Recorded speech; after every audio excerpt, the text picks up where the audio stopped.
Let's quickly invite our session moderator who will be holding the contours of this discussion. Please welcome Sripad Mhaddalkar, the platform lead solution architect, Global Automation Center of Excellence at Reckitt. Please welcome Sripad. Zordar taliyan, everybody. Where are the applauses? Okay. Sripad, thank you very much. Please allow me, I hope the smile is all for the good reasons. Please allow me to invite your blue ribbon panel, which is like an expert panel. Please welcome. We are so grateful that we do have the presence of Debkalyan Roy, the Executive Director at Morgan Stanley Capital International. Please welcome Mr. Roy with a brilliant round of cheer. Ladies and gentlemen, please gear up everybody. Can we please have our next panelist, Neilmani Sahu, the Head IT at JSW Paints. Ladies and gentlemen, please welcome Mr. Sahu with a round of applause. I want to hear the applauses. Everybody, please make them feel welcomed. And also, let's have Ranish Jaiswal, the CEO West at Sify Technologies. You already know the prowess of Sify Technologies. And here Ranish is joining us. But Sripad, it's some heavy shoulder duties. Over to you. I know you'll do that right. Welcome all of you. Thank you.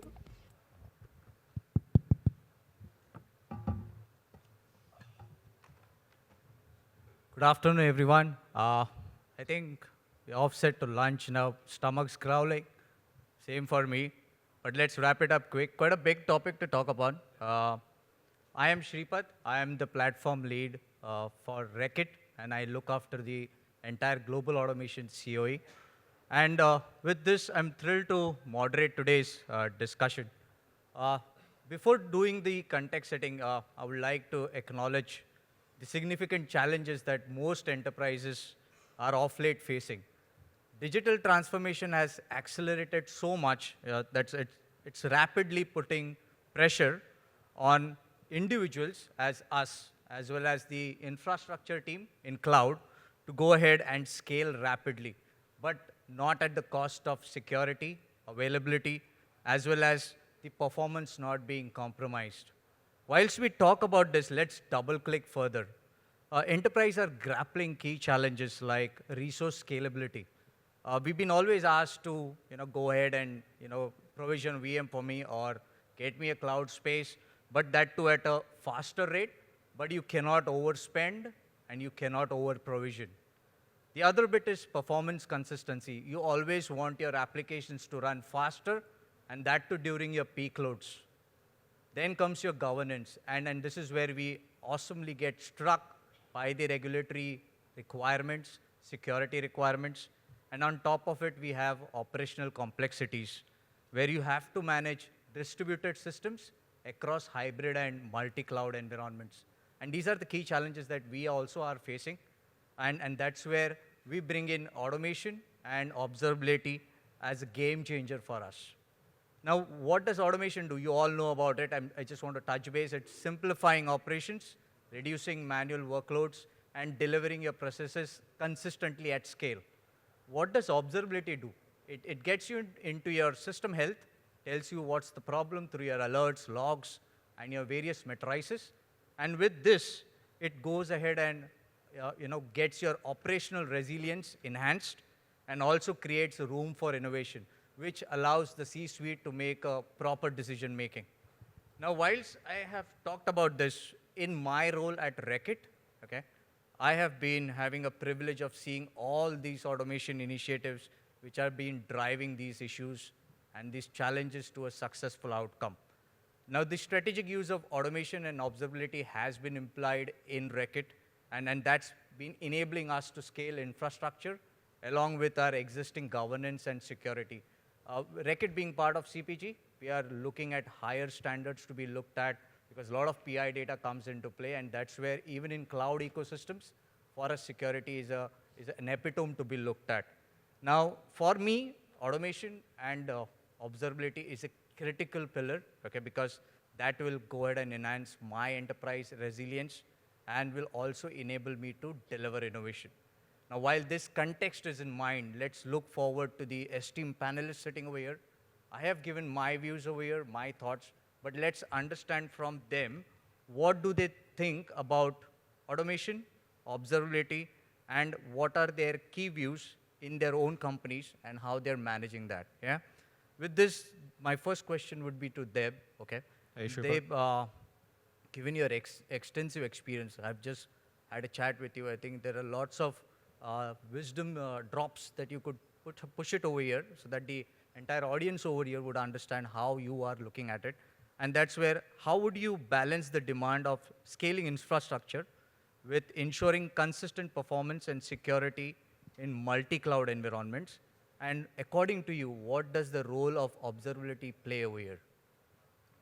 Hey, Sripad, thanks for handing it over to me. So primarily, this entire question is a very broad question, and this actually needs a lot of planning and execution in general. So I will kind of divide my answer into a few parts. One is the strategy, right? So I've seen my organization transition from having on-prem systems and eventually to a single cloud and then multi-cloud. The journey from on-prem to a single cloud was basically about moving, reshaping the architecture of the applications that we have. A lift and shift would not work, so we moved to the single cloud kind of setup, and there we used elasticity and the scalability. Then we moved on to multi-cloud setup, wherein the challenges were different, right? So we are essentially saying that what kind of choices do we make? So in the initial phases of getting a cloud into your ecosystem, you kind of look at what kind of features do you want? Is it flexible enough? What kind of business use cases can it handle? And you also look at the cost. That's an important part. We talk about it in the end, but it's a super important thing. How do you bring up the cost? And then once you have done a basic feasibility check, you go on to the place where you start thinking that, okay, do we do a vendor locking or do we not do a vendor locking? Wherein imagine you're deploying a gateway, and probably you are on the Azure gateway already, and tomorrow you say, I want to go to Google APG. Probably that's not a good choice because there is a lot of overhead in handling it. There's a lot of governance piece that you have already built around one cloud and things like that. There are some architectural choices that you could make. Imagine that which are like multi-cloud levels. So for example, everything would be containerized. So you could run things across all the clouds seamlessly. The choice of technologies. Imagine if you will choose Kubernetes. Both the clouds are running similar flavor of Kubernetes, so you could easily migrate from one to another. You have to think about availability, scalability, which are of prime importance, right? So imagine the client is paying a lot of money to you, and your system is down for like 10 minutes. They may not accept that, right? So that is one of the biggest challenges of scale that we need to address. And I think one session wouldn't suffice, but I would say there would be different, there are many ways of achieving it. I think that really sums up that you get a staggered approach. Go ahead and start with one and then move to a multi-cloud environment. But the crux is value, and I really like that. You are looking at delivering value to the end customer, and that's where your investment would come on. And then that's where having a multi-cloud environment would really support you. So absolutely, yeah. Bang on. Neil, the next question to you.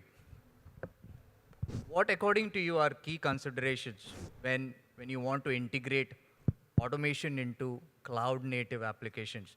I've got a follow-up question, but let's go ahead with this because there is quite a big, broader concept to talk about. So let's spot on with this one first. Yeah.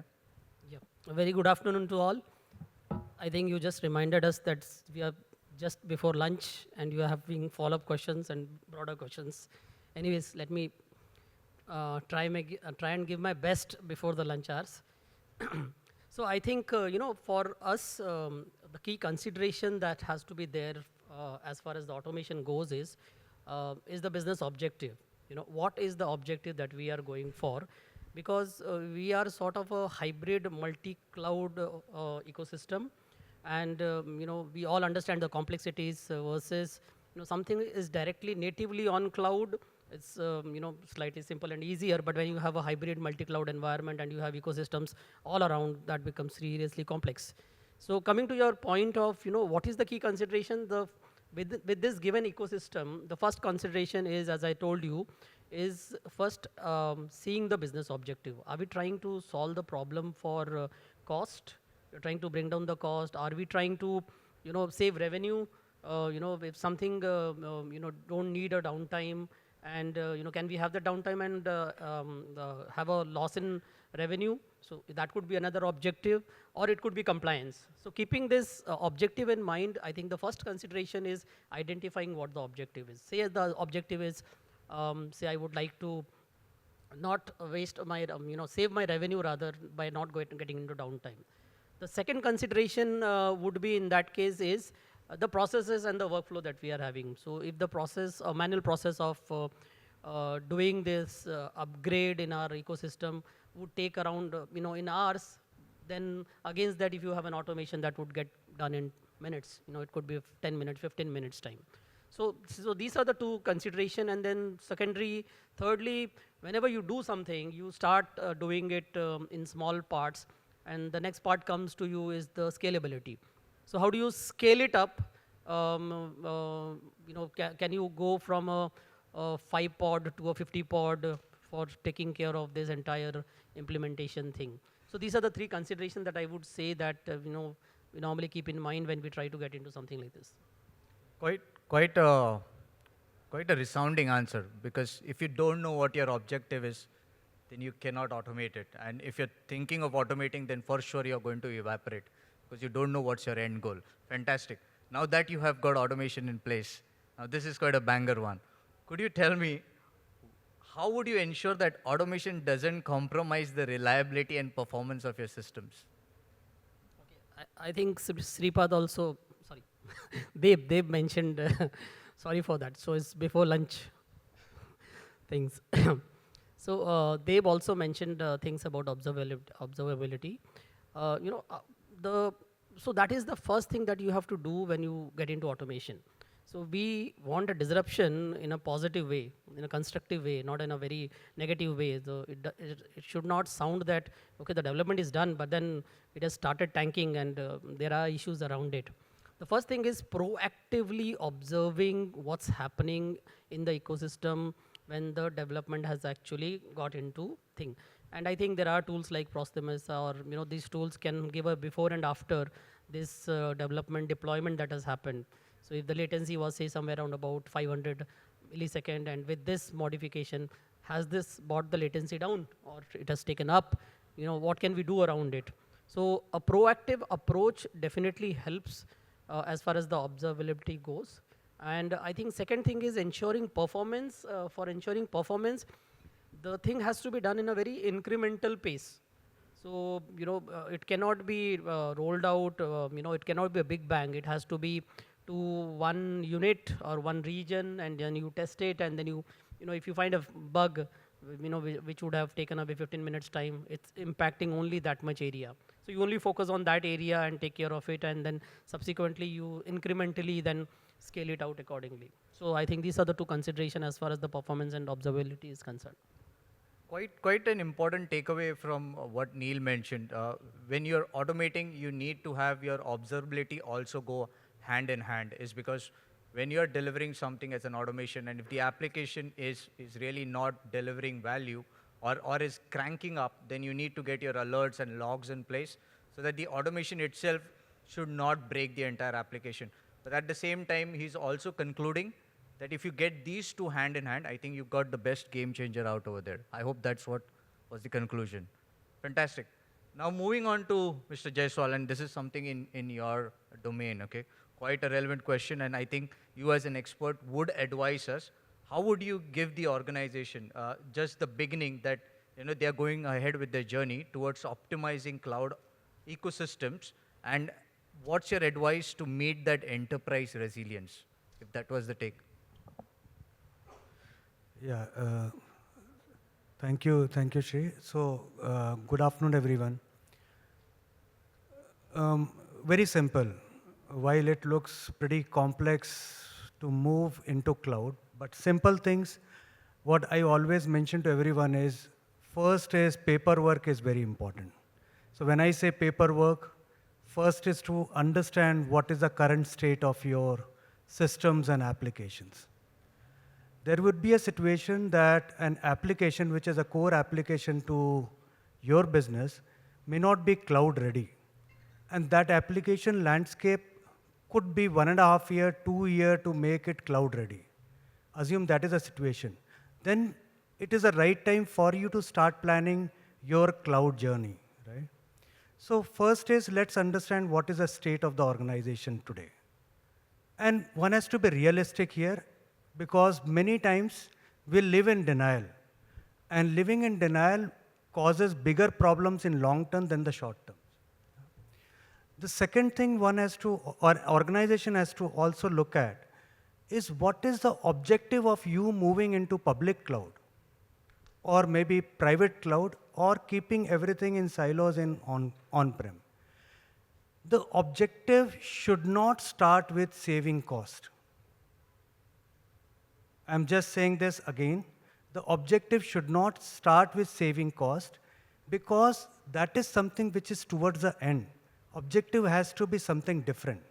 Objective can be scalability, maybe rapid scalability that you require, or part scalability that you require. That can be an objective. Objective can be an availability. Those things are fine, but saving costs cannot be an objective. Why I'm saying, many of the customers who have already embarked this journey and whom I am meeting currently, they now started thinking of whether they have to roll back this strategy of moving to public cloud to an on-prem. Because their objective was to save cost. And suddenly they realize, instead of saving cost, I'm incurring more cost to it. I'm not having a clarity of how my public cloud is going. I cannot budget public cloud today. I don't know how the metering is going to be. That's the second point. Third is, we need to have a very clear strategy on moving to cloud. When I say strategy, that means that you have to define very clearly an approach which is either can be a multi-cloud or a hybrid cloud. When these things are defined on paper, we need to also look at ownership from senior management, not only the organization which is adopting this cloud strategy, also the vendor that you select. It has to be an ownership from all the levels. Governance, a tight governance is very, very important for these activities to move forward. These are all transformational things. A complete change in the way your applications are functioning, the way your entire IT ecosystem is functioning. You have to be conscious about security requirements and the cost of risk, okay? So those are some of the things which I will mention as far as cloud goes. Important part is, if homework is done right, learn from others' mistakes, I am sure the organization can take a leap in terms of a cloud strategy. But again, not that everything can move to public cloud today. There has to be a strategy which takes care of the hybrid cloud approach. Fantastic. So, if you look at what Mr. Jaiswal clearly mentioned, it's about strategy. It's about what exactly do you want to deliver as value again. And I've been stressing on that is because even if you get to multi-cloud environment or an hybrid, it's about the strategy that you want to drive. And with this, I have got the last closing ones with each of you. For you, does observability stands as a proactive problem solving? Yes, Sripad, I do think it plays an extremely critical role in the entire ecosystem, be it cloud or on-prem. Modern day applications, they are composed of several moving parts. And in the early days, we used to log into the box and look at the logs. That's not possible anymore. We have containerized applications. They go up and down all the time. They throw logs. So there is a need to centralize the logging system. The traces and the matrices need to go somewhere, and we need to correlate. And we need a single pane of glass to look at it. So I do think it's super critical that we arrive at a point where we get a good tool or maybe a good application which kind of gives you that single pane of glass and lets you debug the entire ecosystem, be it cloud or on-prem. Fantastic. Coming to Neil now. Neil, do you think automation as a catalyst for efficiency and consistency? While I already said it, automation is definitely a catalyst. If I answer that again, I think it would be repetition for all. The reason I mentioned it is because, as I told you, that there are certain processes which would take hours or days probably when you try to do it the manual way. But then when you try to automate it through, taking a simple example, if you are trying to deploy something in your CI/CD pipeline, and it's continuous integration and continuous deployment. When you try to do that, through this automated way, imagine a situation wherein you are doing it manually, taking hours, prone to errors. There is, the issues around speed and accuracy, and of course human dependency. But vis-a-vis, when you try to do it through a tool like a Jenkins or, with the help of a GitHub thing, and you try to utilize or leverage these tools and technologies for automation, it really, changed the game. It from us, people dependency, speed and accuracy issue, it gives you more precise thing. You can be resilient in your, approach. So definitely automation is a catalyst for our need. Thank you. I am done with my questions. I've got a wisdom pour over here. If the audience and the participants have any questions, happy to take it.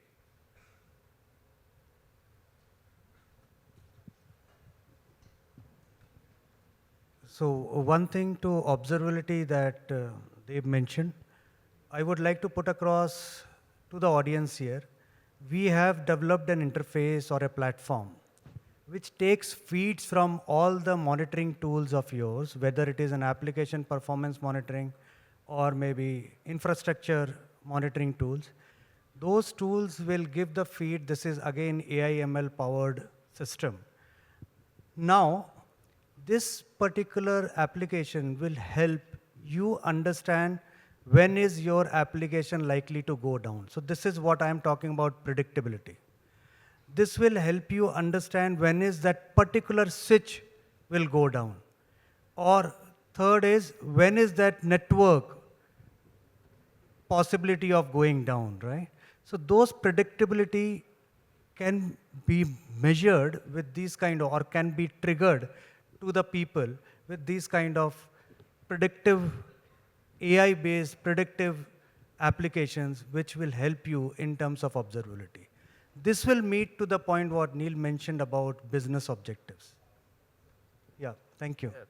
I think that's what one of the esteemed speaker mentioned, moving from predictive to cognitive. I think your observability platform would surely go ahead and do that. If there are no questions from the audience, I would like to just close it out saying, automation would drive efficiency, observability would go ahead and create awareness, and governance would provide control. With this, I would like to go ahead and conclude this session. Thank you so much, guys.